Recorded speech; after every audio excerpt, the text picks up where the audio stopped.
नमस्कार विद्यार्थी मित्रांनो, मी किरण गुरुजी सगळ्यांचं स्वागत करतो आपल्या या मॅप रीडिंगच्या क्लासमध्ये. एक शॉर्ट बट स्वीट अशी कन्सेप्ट आपण या ठिकाणी कव्हर करणार आहोत आणि ही कन्सेप्ट आहे आपल्या महाराष्ट्राच्या भूगोलाच्या रिलेटेड. ऑब्व्हियसली यावरती खूप सारे क्वेश्चन्स येऊन गेलेले आहेत. पुन्हा एकदा त्या सगळ्या क्वेश्चनचा उजाळा आणि PYQचा आधार घेऊन हे लेक्चर एक पूर्णपणे बघण्याचा प्रयत्न तुम्ही करावा. आपल्याकडं सगळ्यांना माहितीच आहे की महाराष्ट्राच्या पश्चिम किनारपट्टीच्या जवळ जवळपास एक पॅरलल पद्धतीने पसरलेला एक सह्याद्री पर्वत आहे. या सह्याद्री पर्वताची जी निर्मिती आहे ती प्रस्तरभंगापासून झालेली आहे. प्रस्तरभंग कसा तयार होतो? तर प्रस्तरभंग निर्माण होतो, सपोज एक जमीन आहे, या जमिनीवरती जर ताण पडला तर जमीन तुटते आणि तुटल्यानंतर एक भाग खाली जातो आणि एक भाग वर राहतो. तो जो वर राहिलेला भाग आहे तो आहे आपला पठाराचा भाग. ठीक आहे, तो आहे आपला पठाराचा भाग. आणि जो खाली गेलेला भाग आहे तो आहे कोकणाचा भाग. पठाराचा भाग वर राहिला, कोकणाचा भाग खाली राहिला. ठीक आहे, कोकणाचा भाग खाली राहिला. त्याच्यामुळं एक या ठिकाणी एक असं एक उभा अशा भिंतीसारखा एक असा पर्वत निर्माण झाला आणि याच पर्वताला जनरली या पर्वताचं स्वरूप बघून बघितलं जातं, त्याला ठोकळा पर्वत म्हणून ओळखलं जातं. ठीक आहे, काय म्हटलं जातं? तो ठोकळा पर्वत. तर आता आपला पर्वत ठोकळा पर्वत तर आहे, परंतु काय झालं की या कोकणाच्या प्रदेशातून आलेला जो वारा आहे तो वारा या ठिकाणी धडकला. तिथं प्रतिरोध पर्जन्य त्याने निर्माण केला आणि प्रतिरोध पर्जन्य पडल्यामुळे तिथं मोठ्या प्रमाणात नदी प्रणाली सुद्धा डेव्हलप झाली. या नद्यांनी काय केलं? या नद्यांनी उभं खनन केलं. काय केलं? उभं खनन. आणि नद्यांनी उभं खनन केल्यामुळं या प्रदेशाला आणखी जास्त खणलं गेलं. आणखी जास्त खणल्यामुळं हा जो पर्वत आहे त्याला अवशिष्ट पर्वत म्हणून सुद्धा एक वैशिष्ट्य मिळालं. म्हणजे या पर्वताचं खनन खूप मोठ्या प्रमाणात झालेलं आहे आणि हे खनन झाल्यामुळेच आपल्या सह्याद्रीला असे जे तिरपे किंवा असे जे चंद्राकृती जे आकार पडलेले आहेत, हे चंद्राकृती आकार आपल्या सह्याद्रीला यासाठीच झालेत कारण की या ठिकाणी नद्यांनी खूप मोठ्या प्रमाणात खनन केलेलं आहे. आता तुम्हाला या ठिकाणी जे नदी हा जो एरिया दिसतो, या एरियामध्ये तुम्हाला वैतरणा नदी आणि उल्हास नदी या दोन नद्यांचं खोरं सगळ्यात मोठं दिसेल. ठीक आहे, वैतरणा ही सर्वात मोठी नदी आहे कोकणातली आणि उल्हास ही 2 नंबरची सगळ्यात मोठी नदी आहे. या दोन नद्यांनी या ठिकाणी मोठ्या प्रमाणात खनन केलेलं आहे, उभं खनन. ठीक आहे, तर उभं खनन कसं असतं? तर ते जास्त वेगामुळं त्या ठिकाणी स्लोप जास्त असल्यामुळे तिथं नद्यांच्या पाण्याला वेग पण जास्त असतो आणि त्यामुळे नद्यांचं पाणी उतारावर न वाहताना मोठ्या प्रमाणात खनन करतं.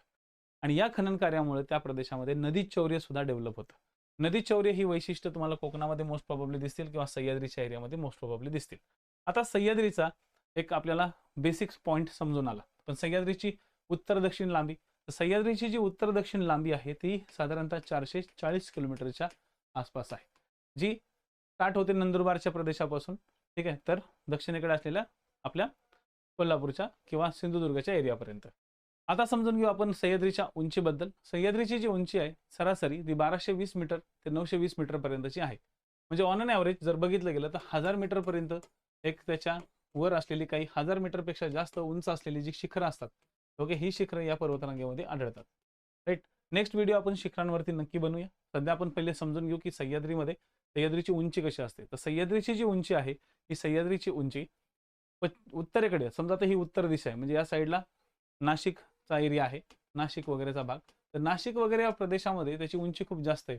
तर इकडे सिंधुदुर्ग किंवा कोल्हापूरचा जो एरिया आहे, सिंधुदुर्ग किंवा कोल्हापूर, तिथं मात्र उंची एकदम कमी आहे. म्हणजे तिथं त्याची उंची ही 1000 मीटरच्या आसपास सुद्धा येत नाही, थोडासा कमी उंचीचा आहे. म्हणजे आपल्या महाराष्ट्रामध्ये जर सह्याद्रीची उंची बघितली तर ती उत्तरेकडे जास्त आणि दक्षिणेकडे कमी अशा स्वरूपाचे. ओके.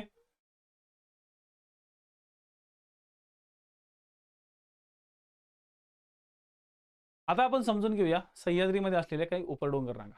आता सह्याद्रीच्या उपडोंगर रांगा म्हणजे काय? तर सह्याद्री ज्यावेळेस निर्माण झाला, तर सह्याद्री निर्माण होत असताना या सह्याद्रीचं प्रस्तरभंग या बाजूने झालं. ठीक आहे, बरोबर आहे. सह्याद्रीचं प्रस्तरभंग या बाजूने झालं, परंतु सह्याद्रीची जमीन किंवा आपल्या भारताची जमीन उत्तरेकडे सरकत होती. तर भारताची जमीन ज्यावेळेस उत्तरेकडे सरकत होती, तर उत्तरेकडे सरकत असताना त्या भारताच्या पूर्ण पठारावर, याला द्वीपकल्पीय पठाराचा भाग म्हणतात, भारताच्या द्वीपकल्पीय पठारावरती असे आडवे क्रॅक्स गेले. आडवे क्रॅक गेल्यामुळे यांच्यामधला जो भाग आहे, या मधला जो भाग आहे तो खाली खचला आणि बाकीचा भाग असा वर उचलला गेला. म्हणजे या ठिकाणी आपल्या महाराष्ट्राच्या जमिनीवर उत्तरेकडून दक्षिणेकडे काही ब्लॉक माउंटन्स तयार झाले. हे ब्लॉक माउंटन्स सह्याद्री सोबत अटॅच असलेले ब्लॉक माउंटन क्रिएट झाले. ऑब्व्हियसली सह्याद्री हा यांच्या आधी तयार झाला होता, त्याच्यामुळे सह्याद्रीत निर्माण झाल्यानंतर त्यालाच धरून त्या बाकीच्या ठिकाणी सुद्धा काय झाले, क्रॅक्स पडले. आता सगळ्यात उत्तरेकडचा जो क्रॅक्स होता, जो सगळ्यात पहिला जो भाग ठोकळा पर्वत तयार झाला तो आपण सातपुडा बघितलेला आहे.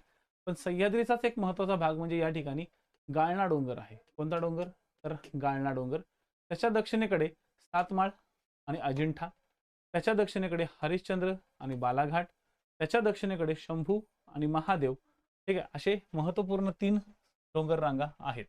त्या तिन्ही डोंगर रांगा ओके आडव्या आहेत, म्हणजेच सातमाळ आणि अजिंठा ही डोंगर रांग थोडीशी पूर्व पश्चिम आहे, पण थोडासा तिला अजिंठाच्या एरियाला थोडासा दक्षिणेकडे झुकाव आहे. हरिश्चंद्र बालाघाट ही पूर्णपणे वायव्य ते आग्नेय आलेली आहे.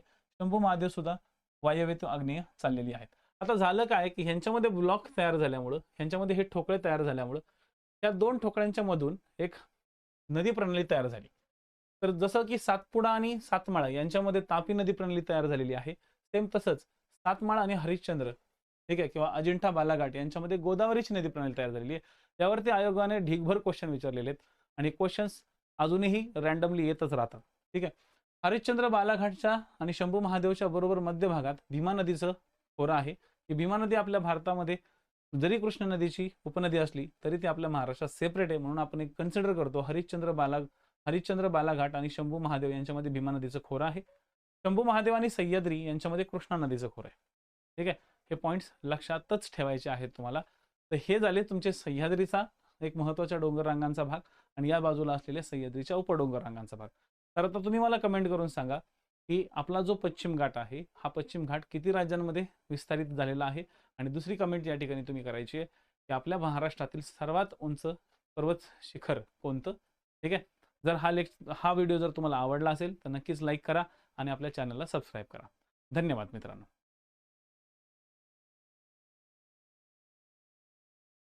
मॅप रीडिंगची बॅच किरण गुरुजी ॲप्लिकेशनवरती अवेलेबल आहे.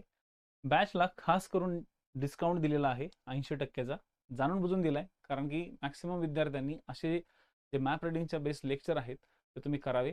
आता या मॅप रीडिंगच्या यूट्यूबच्या लेक्चर्समधून तुम्हाला फक्त बेसिक छोटी छोटी इन्फॉर्मेशन मिळेल, अगदी 5-10 मिनिटाची.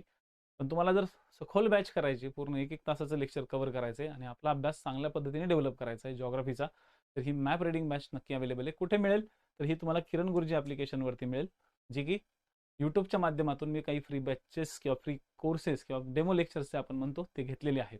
ओके, तर ते तुम्ही पाहू शकता. पण तरी पण या बॅचेसमध्ये आल्यानंतर तुम्हाला एकदम डिटेल ॲनालिसिस करून मिळेल आणि तेही मी मध्ये काही PYQचं सुद्धा एक्सप्लेनेशन देण्याचा प्रयत्न करतोय.